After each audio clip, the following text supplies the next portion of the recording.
You guys are having a wonderful day. Welcome to the Black Financial Channel. That's theblackfinancialchannel.com. My name is Dr. Boyce Watkins.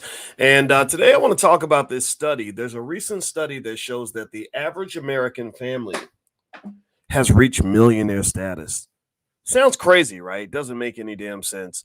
Well, I'm going to break it down for you and explain to you where this data comes from and how somebody that clearly smart people somehow came to the conclusion that the average American family is a millionaire. It's kind of crazy. Let me break it down for you. So get comfortable, buckle up a seatbelt. We're going to get started on the Black Financial Channel right now.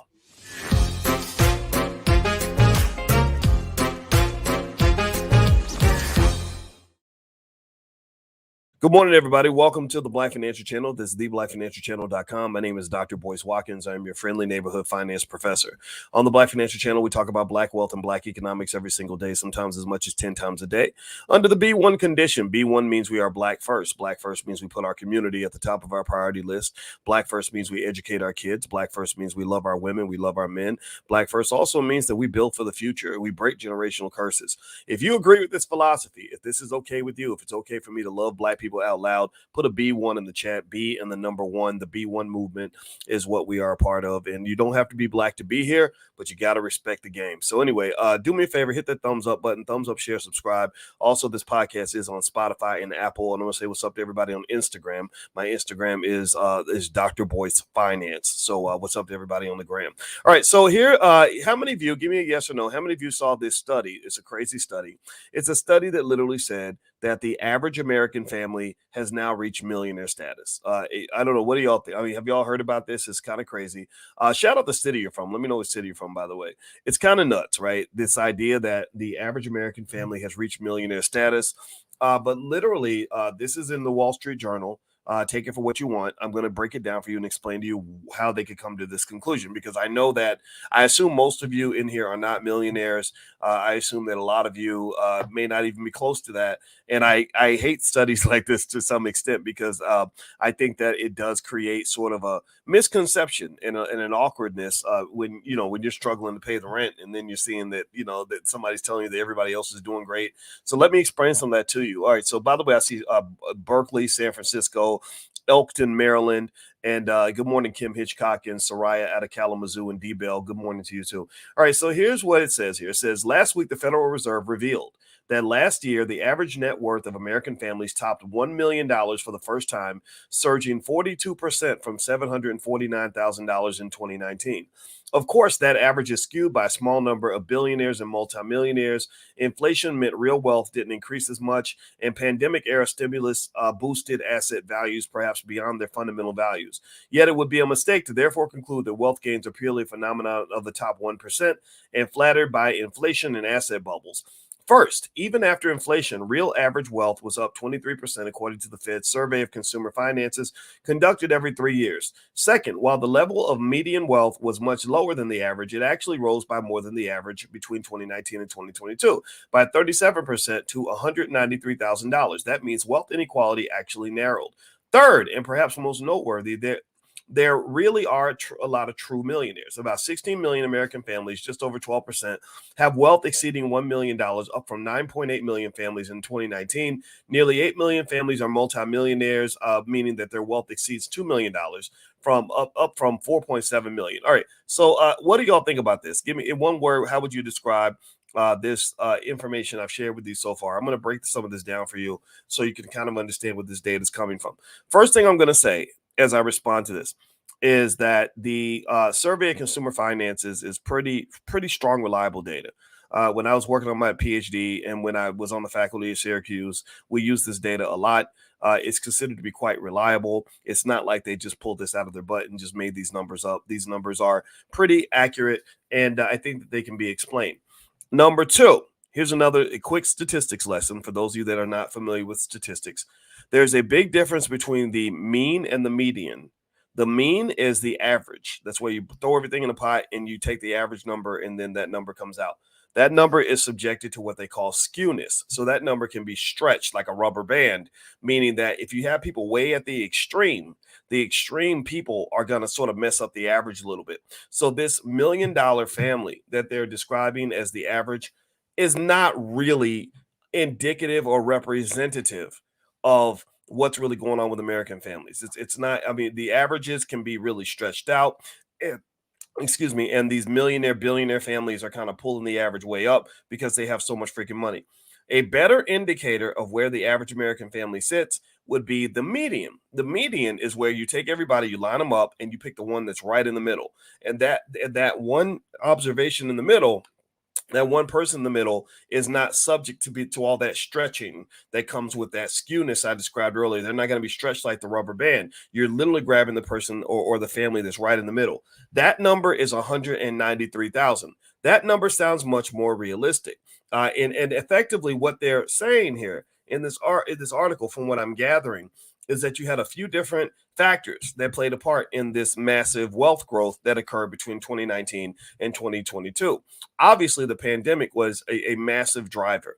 The pandemic created a very awkward economic system. If you notice, the government took on a ton of debt during the pandemic. They were writing all these stimulus checks during the pandemic, and it really kind of disrupted the economy in a lot of crazy fundamental ways. So, and for some people, it was a big money grab. For a lot of people, they had more money during the pandemic than they had before the pandemic.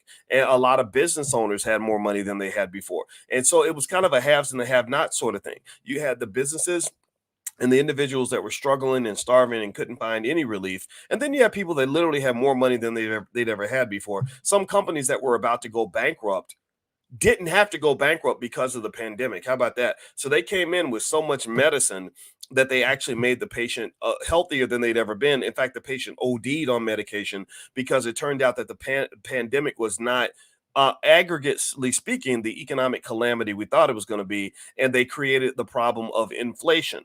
They pumped so much money into the economy that now your dollars are not worth what they were before. So when they say that the average American family has reached millionaire status, what they're basically saying is that money is just kind of out there everywhere, and it's pushing up the prices of assets, and it's really deflated the value of that dollar. So being a millionaire family in 2023 is not what it meant in 2019, 2018, 2012, 2014. Okay. So that's the first thing. Now do me a favor, please hit the thumbs up button, thumbs up, share, subscribe. I have a new book out. It's called The 10 Commandments of Black Economic Power. We also have some financial flashcards for children that go with the book. I'll let you guys know more about that very soon. The book is also on Audible. If you want to go to Audible, a lot of you asked for that. So that's what we did. Also, if you want to get started in the Black Business School, we have 160,000 students worldwide. We have helped over 10 million people buy their first share of stock. So if you'd like to take a look at what we're doing in the Black Business School, we're independently owned, we're Black operated. Feel free to go to theblackbusinessschool.com. There are things you can do for free, and also there's some low cost programs that won't cost you a fraction of what you paid to go to college. All right, so here's one thing. As you hit the thumbs up button, let me explain something here. So we know for a fact, a lot of us have had these conversations about reparations and things like that on this platform. And we know that whatever the number is for American families, that's not the number for Black people. Dr. Claude Anderson has come on this platform on many occasions and shown charts and graphs that pretty much show and explain that when it comes to income and wealth, Black people have historically been at the very bottom. Asian people, Jewish people, etc., and white folks in general tend to be up near the top. Now, so we know for a fact that these wealth numbers, median and mean, do not reflect the condition of Black families. I think next year, with next year being 2024, an election year, I talked to Dr. Anderson yesterday. I think it's very important to really think about that from a political standpoint, about whether or not you feel that it's time to go ahead and really push for the reparations that Black families deserve, because this data is not reflective nor indicative of where Black families stand. Also, here's another little piece, but now let's put race to the side for a minute, because I know that you're also intelligent people, and I know that you're hardworking people, and I know that you want to do whatever is the best practice for getting you and your family ahead. So let me tell you a little secret of the wealthy families. It's all in this Wall Street Journal article that I read, and I'll summarize it. The title of the article is "Never mind the 1%. Many millionaires are where wealth is growing fastest. So they call them mini millionaires, MINI. So the mini millionaires is where a lot of the wealth is going. And what they said in this article is exactly what I could have, we could have talked about this 30 years ago, just based on academic research. There's nothing new about the way the economy operates. There's nothing really new about how capitalism operates in America. There's nothing new about the wealth accumulation process for the most part. I could have said these same things in 1996. Okay. And so one of the things I can tell you is that what they're finding that the many millionaires are doing, the many millionaire families are doing, is they're doing a few basic things that really play a big role in their wealth trajectory. Number one, I think they said over 87% of them are homeowners. So they're more likely to own a home than the average American. Home ownership is one of the great keys to wealth. Every study has shown this. Number two, I think 90% of them own stock. Now, I've been talking to you guys extensively. I wrote my dissertation on the stock market. I'm a stock market expert, and I've been telling you guys extensively, completely, consistently. I've never, if you go back and watch the 20,000 videos I've done, never once will you ever find me telling you or not telling you that the stock market is one of the great keys to wealth. And so one of the things I did was I did a survey on the Black Financial Channel, and it turned out I want to say about 75% of you are already investing in stocks consistently. I really think that if we really want to move this wealth level up in the Black community, we've got to get that number closer to 90%, 95%, 100%. I really, really want to encourage you.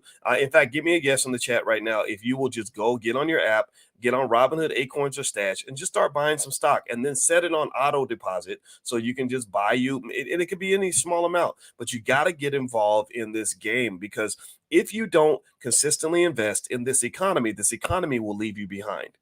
Do you understand?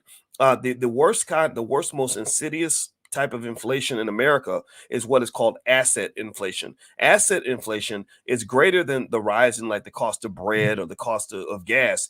Asset inflation is the rise in the value and the cost of assets. So what has occurred, generally speaking, and this is historical because bankers control all this, is that asset inflation, meaning the value of stocks, bonds, and real estate, has skyrocketed faster than the regular rate of inflation. So that means that if you own assets, that's what these many millionaires are doing. They just own stuff. You really think about this. They said that the average American family's wealth went from 742,000 in 2019 to over a million in 2022. You think that they just started working harder? You think they all went out and got better jobs? You think their incomes really went up that much? No, their assets did this. It's like they're riding on a motorcycle and the motorcycle was going 200 miles an hour. And all you got to do is put your foot on the gas pedal. You didn't have to do nothing. You didn't have to work. They didn't run harder than you. They just position themselves in a different way from where we're trained to position ourselves. So the anti-wealth culture that I see in our community that doesn't really talk about these things with our children, that's one of the greatest factors, and not so much in deciding where you start off, but it's a massive factor in determining how fast your wealth grows and whether you can actually keep up with the economy. You cannot keep up with this economy if you are just a worker who owns no assets. Do you understand? You cannot keep up with the rapid growth of wealth in this economy if you are just a worker and you own no stock and no real estate. It is almost impossible, because your wages are not going to go up fast enough to keep up with that increase in wealth. Here's another thing that they said about families that are in this category. They paid off their debts. They don't like a lot of debt. They started chopping their debts, especially when interest rates got lower. They started refinancing the debt. They get rid of the high interest credit card and replace it with something cheaper. A lot of them went to college, so the educational piece is there as well. There's nothing wrong with going to college. It's just when you go to college and you get too much debt or you major in something that doesn't benefit you, that's when college is bad. I'm a college professor. I'm all for college. College is great, but I'm also all for common sense. And so if you understand what I mean when I say common sense, I'm saying that sometimes the use of college does not benefit you if you use it in the wrong way. Okay. So anyway, that's what I'm seeing in this study. I hope you'll feel free to go take a look at it. I encourage you to teach this to your kids, maybe as a family. If you really want to be, if you really want to go to the limit, have your family watch this video and think and talk about this. Talk about just basic baby steps you can take that are going to change your economic choices and your wealth trajectory tomorrow. I can tell you this is all based on research. This is easy stuff. This is what I taught students at Syracuse for 13 years. So anyway, I'm going to get out of here, guys. Let me give you a stock that I like, that I just bought some shares of. It's a pharmaceutical company. The ticker symbol is ISNM. ISNM. This is not investing advice. This is just me telling you what I'm doing. And so this stock ISNM is a pharmaceutical company that I just like based on my research. So feel free to go take a look at that. If you'd like for me to send you profit alerts via text, all you have to do is text the word stock to 31996. Text stock to 31996. And I will send you those profit alerts. That's text the word stock to 31996. And also, if you want to educate your kids on wealth, we do have a program for children in the Black Business School called Black Millionaires of Tomorrow. So if you want your kids to be in that millionaire status like everybody else, you got to prepare in advance. And so the URL of the training program, if you want to go take a look at that for your kids, is blackmillionairesoftomorrow.com. All right, guys, I'm out of here. I hope you have a great day. Thank you so much for listening. Thank you guys on Instagram, Dr. Boyce Finance, and thank you guys on Spotify and Apple. Just look up my name. You can find me there. I'll see you guys soon. Have a wonderful day. Talk to you later. Peace.